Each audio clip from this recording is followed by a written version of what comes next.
Olá, eu sou Fernando Kotait Maluf, médico oncologista, e hoje é um prazer bater um papo com vocês sobre o câncer de próstata.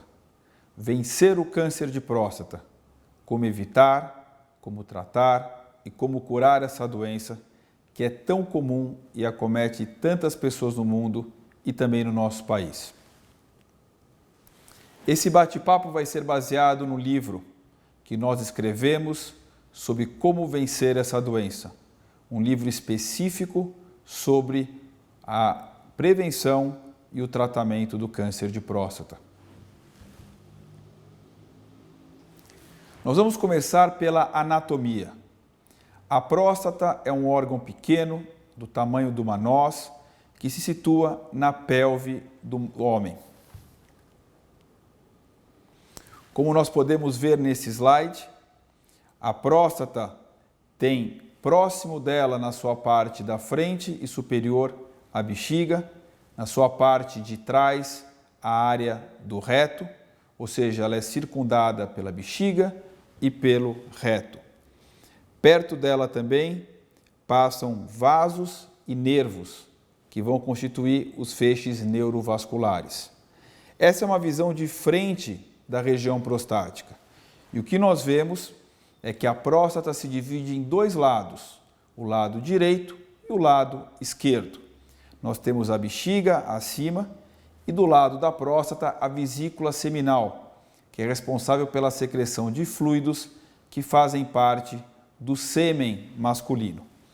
E por dentro da próstata passa a uretra que leva a urina, que é fabricada na região dos rins. Como disse anteriormente, a próstata é circundada pelos feixes vasculonervosos, ou o feixe neurovascular, que é composto por nervos e vasos que são responsáveis, em parte, pela ereção masculina. E aí, então, nós temos o câncer, que vem da palavra carcinus, uma palavra latina, que significa caranguejo. O que é o câncer? Essa é uma pergunta que várias pessoas nos fazem para definir qual é essa doença que acomete tantas pessoas, não só na área da próstata, mas também de outras áreas do organismo. O câncer, por definição, é uma proliferação anormal e não controlada de células, que eram previamente normais, mas que ficam anormais por alterações do DNA, são as mutações, ou seja, as alterações do DNA, e que têm a capacidade de se disseminar, de se espalhar pelo corpo. E esse é um desenho esquemático muito interessante, que mostra na figura número 1 uma célula normal, essa célula que passa por um processo de divisão celular, que nas células normais do organismo é controlada, ou seja, ela cresce até um ponto, como por exemplo o nosso braço, a nossa perna. Nosso braço cresce ao longo do desenvolvimento, a nossa perna também, o nosso órgão, como por exemplo o fígado, mas como uma célula normal, ela tem um mecanismo de memória que fala, agora não podemos mais crescer, esse é o tamanho normal que eu devo chegar.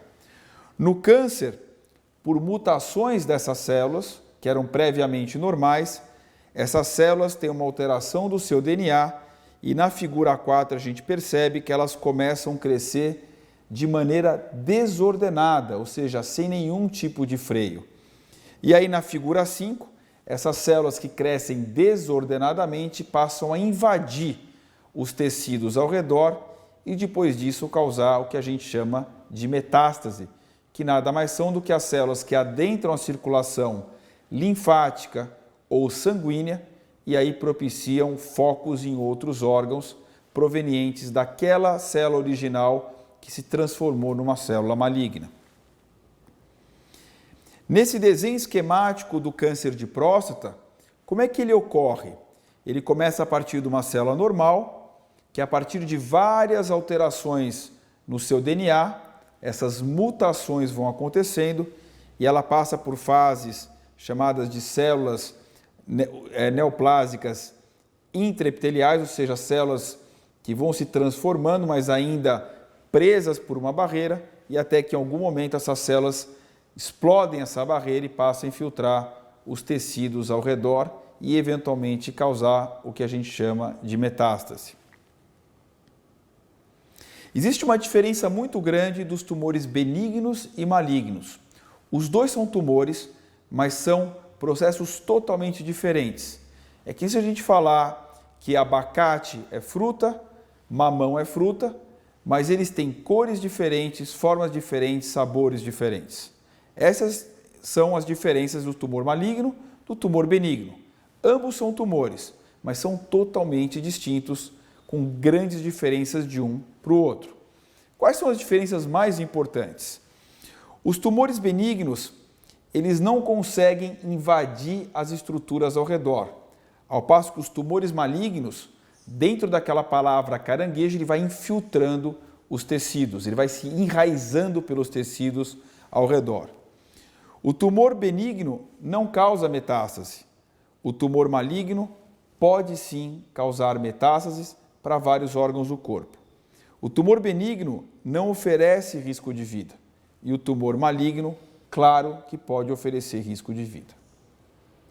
E esse é um exemplo muito interessante de um tumor benigno, que é hiperplasia benigna de próstata, muito comum nos homens a partir dos 50 a 60 anos de idade. É um crescimento que faz parte da vida e do envelhecimento do homem. E é um crescimento benigno da próstata. Uma pergunta que me fazem sempre, a hiperplasia benigna, ela pode virar um câncer? A resposta é não. Essa não é uma lesão pré-maligna. Essa é uma lesão totalmente benigna. E o que a gente percebe na figura é uma próstata normal e depois uma próstata de tamanho aumentado, que é a hiperplasia benigna prostática, que apesar de ser benigna, pode dar sintomas. Ela pode dar sintomas obstrutivos e também irritativos, que se manifestam como jato urinário fraco, se manifestam como esvaziamento incompleto da bexiga, que se manifestam como acordar várias vezes à noite para urinar. Já o câncer é um tumor maligno e, como eu disse, ele pode invadir os tecidos ao redor e também originar as metástases. E aqui a gente percebe o tumor em cor marrom escura, infiltrando a região da próstata e invadindo a vesícula seminal, que é um órgão ao redor, perto, vizinho da região prostática. Depois disso, o tumor pode continuar crescendo e a gente vê no segundo desenho essas células tumorais caminhando para os ossos ou para os gânglios que circundam a região da próstata. Por outro lado, a hiperplasia benigna de próstata não faz isso. Ela não tem a capacidade de invadir os tecidos ao redor e muito menos de causar metástase. Aqui o câncer de próstata mostrando como ele cresce. Ele começa na figura 1 como um tumor pequenininho, que é um ponto rosa. Esse ponto, ele geralmente não é detectado pelo toque retal quando ele é muito pequeno, talvez pelo PSA em alguns casos. Ele começa a crescer e ganhar mais volume, que é o desenho número 2. Talvez nesse ponto o toque retal já consiga senti-lo. No desenho número 3 ele vai crescendo e começando a atingir a bexiga e as vesículas seminais. E caso não diagnosticado ou diagnosticado mais tardiamente, ele infiltra a região da pelve e ele começa a caminhar para a estrutura verde, que são os gânglios. Os gânglios que têm a função de proteger a região prostática de infecções, inflamações de câncer e que são atingidos por essa doença e tentam, como órgão de defesa, evitar que essas células malignas se espalhem para o resto do organismo. O fato é que, se não diagnosticado precocemente, além dele se espalhar pelos gânglios, ele pode também entrar na circulação sanguínea, que é o desenho que a gente vê dessa célula, onde a gente vê o tumor dentro dos vasos sanguíneos, tentando agora entrar pelo túnel do sangue, que leva sangue para todos os órgãos do corpo. Em particular, como a gente observa, para a região dos ossos, que é o local mais comumente afetado por essa doença, para a região do pulmão, para a região do fígado e, mais raramente, para a região do cérebro. Então, os dois pontos que essa doença gosta de caminhar, se espalhar, são os vasos linfáticos, através dos gânglios, e através dos vasos sanguíneos que vão atingir vários órgãos do corpo, incluindo os ossos principalmente. O câncer de próstata tem uma relação muito importante com a idade e com a expectativa de vida. E essa tabela mostra que quanto mais velho o indivíduo ou mais idoso, maior a chance de no futuro ele desenvolver a doença. Como, por exemplo, um indivíduo de 60 anos de idade tem uma chance, se ele viver até os 80, de 13% de desenvolver a doença. Um indivíduo de 70 anos de idade, se viver mais 10 anos, uma chance de 8%.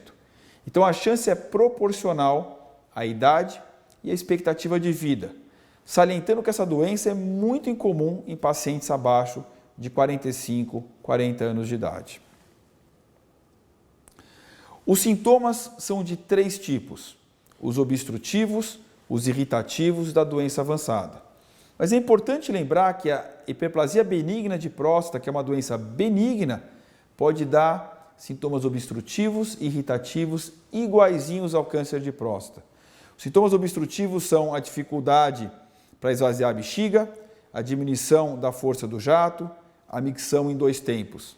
Os irritativos são o aumento da frequência urinária, você ter uma urgência miccional, ou seja, uma vontade de quase não segurar para ir até o banheiro, tá certo? Uma urgência e também a incontinência.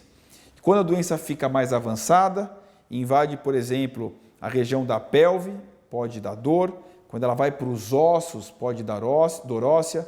Quando ela vai para o reto, pode dar dor no reto. Quando ela vai para a bexiga, pode dar sintomas urinários também.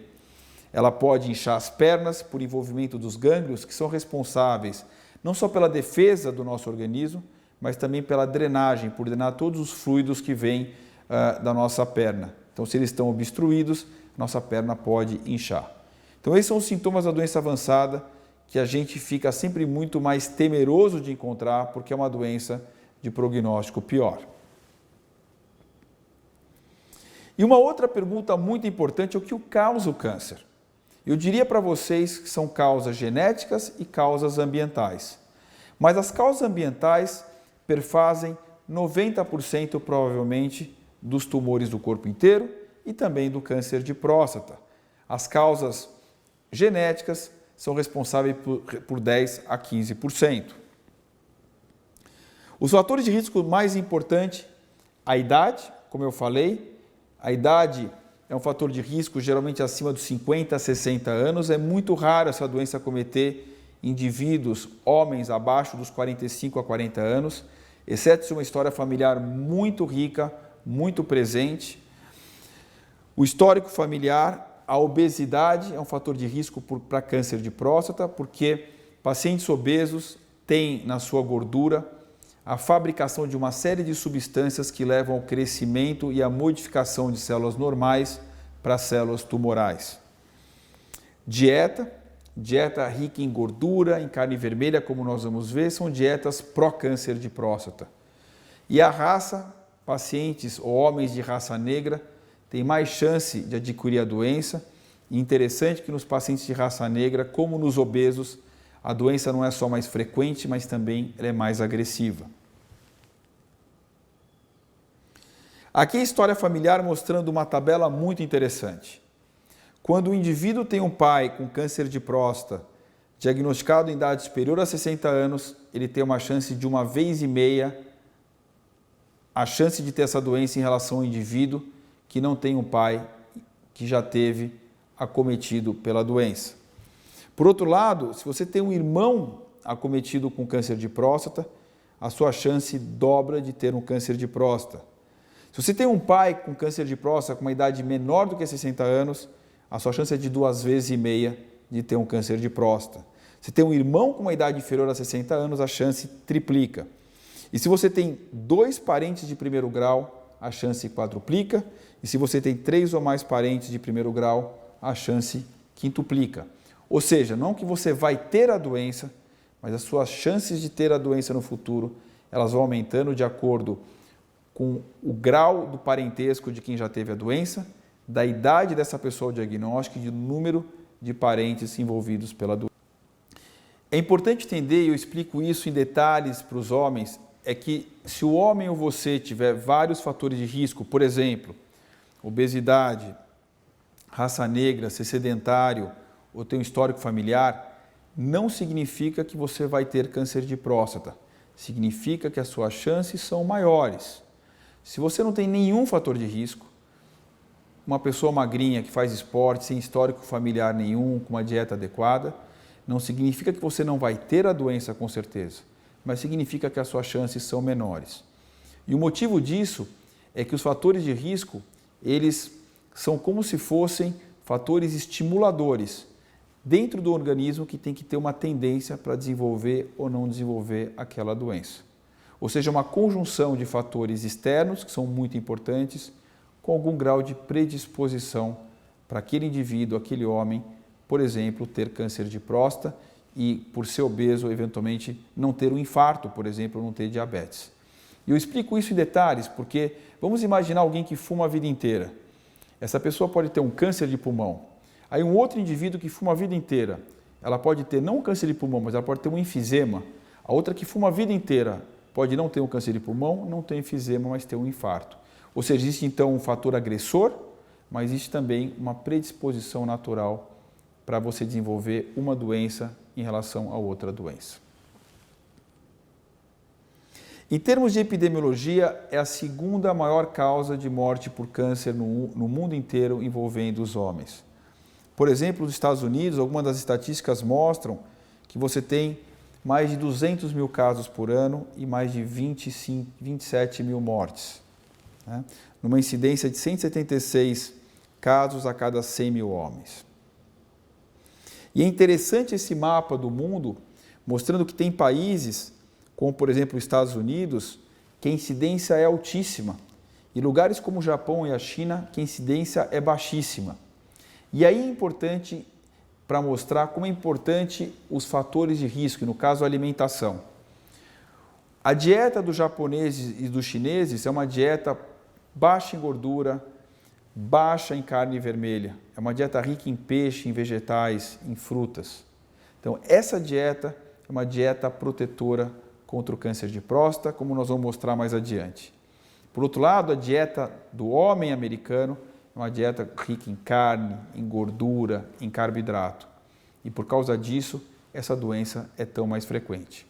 Agora, se você encontrar um japonês que de pequenininho nasce no Japão, mas se transfere para os Estados Unidos e culturalmente muda a sua dieta, aquele indivíduo japonês, por exemplo, tem uma chance tão grande quanto de um homem americano de desenvolver a doença.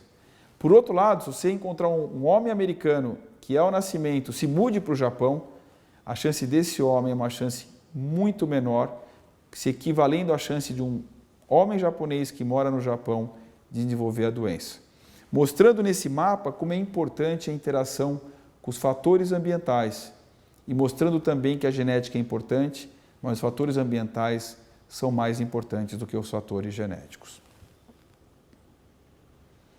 E esse gráfico mostrando que essa doença vai aumentando ao longo da idade, mostrando que indivíduos de 80 anos de idade, quase 40% têm a doença, indivíduos de 90 anos de idade, 50%. Isso não significa que eles vão morrer da doença, pelo contrário, o câncer de próstata, na maioria das vezes, é uma doença extremamente indolente, pouquíssimas vezes muito agressiva.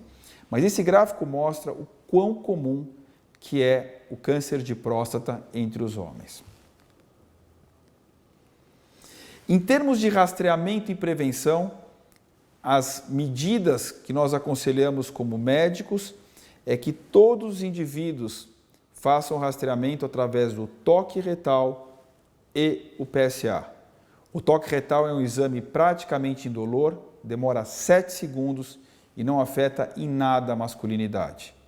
Eu digo que o homem que é homem se preocupa com a sua família e consigo mesmo, e não com um simples exame que não afeta em nada a sua própria masculinidade. O PSA é um exame de sangue que é colhido e em poucos dias se tem um resultado.